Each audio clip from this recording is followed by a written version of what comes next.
Catherine Bernardo, box office queen at ang kanyang tagumpay. Si Catherine Bernardo Net Bernardo, na kinilala bilang box office queen ng Philippine cinema, ay may estimated na yaman na 25 milyon o halos 1.5 bilyon.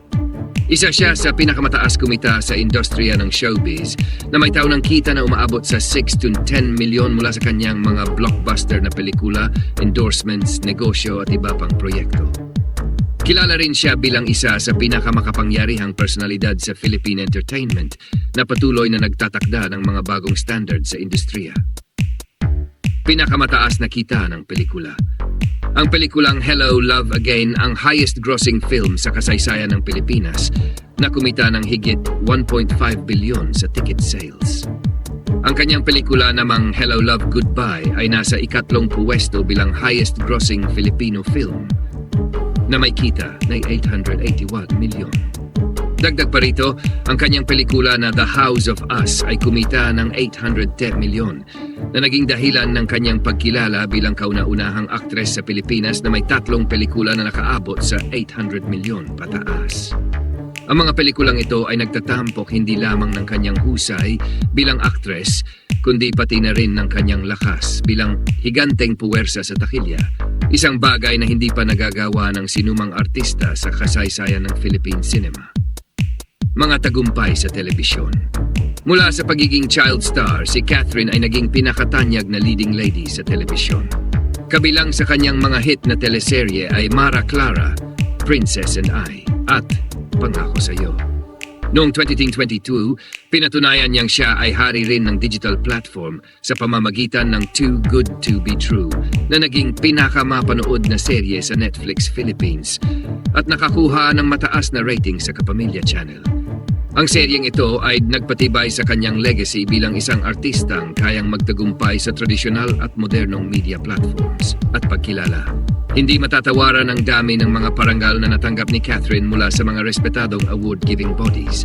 FAMAS Awards, Best Actress nominee para sa Hello, Love, Goodbye. GMMSF Box Office Entertainment Awards, kinilala bilang Box Office Queen ng maraming beses. Star Awards for Movies, Best Actress para sa The House of Us. Eduk Circle, isinama sa Most Influential Celebrities of the Decade. Noong 2020, bukod dito, kinilala rin siya bilang Phenomenal Star of Philippine Cinema, matapos maging lead actress sa dalawang pinakamalaking pelikula ng dekada. Personal na buhay. Si Catherine ay pinanganak sa Cabanatuan, Nueva Ecija noong Marso 26, 1996. Mula sa isang simpleng pamilya, umangat siya bilang pinakamaningning na bituin ng kanyang henerasyon. Kamakailan, naging laman ng balita ang kumpirmasyon ng breakup nila ng long-time boyfriend na si Daniel Padilla matapos ang mahigit isang dekada ng relasyon. Sa kabila ng kontrobersya, nananatiling matatag si Catherine at mas focus sa kanyang karera. Si Catherine Bernardo ang unang aktres sa Pilipinas na may tatlong pelikula na kumita ng mahigit 800 milyon at isa sa mga ito ay tumama sa 1.5 bilyon na marka.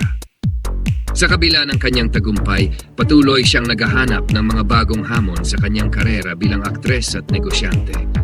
Hindi lang si Catherine Bernardo ang reyna ng takilya, isa rin siyang simbolo ng dedikasyon, inspirasyon at tagumpay sa kabila ng anumang balakid. Ang kanyang pangalan ay mananatiling buhay sa kasaysayan ng Philippine entertainment bilang isa sa mga pinakamahusay na artista ng kanyang henerasyon. Kung nagustuhan mo itong video, pakiusap, pindutin mo ang subscribe. Seryoso, pindot na ngayon na. Isang click lang, promise, hindi ka mahirapan. Tapos, paki-follow mo na rin kami. Kung gusto mo ng mas marami pang ganitong content, gawin mo na. Please, huwag mong kalimutang i-like rin ito. Napakadali lang, malaking tulong na yon. At higit sa lahat, pakiusap, i-share mo ito. Bigyan mo rin ng chance ang mga kaibigan mo na makita ito. Sige na, please. Salamat, ang bait mo talaga.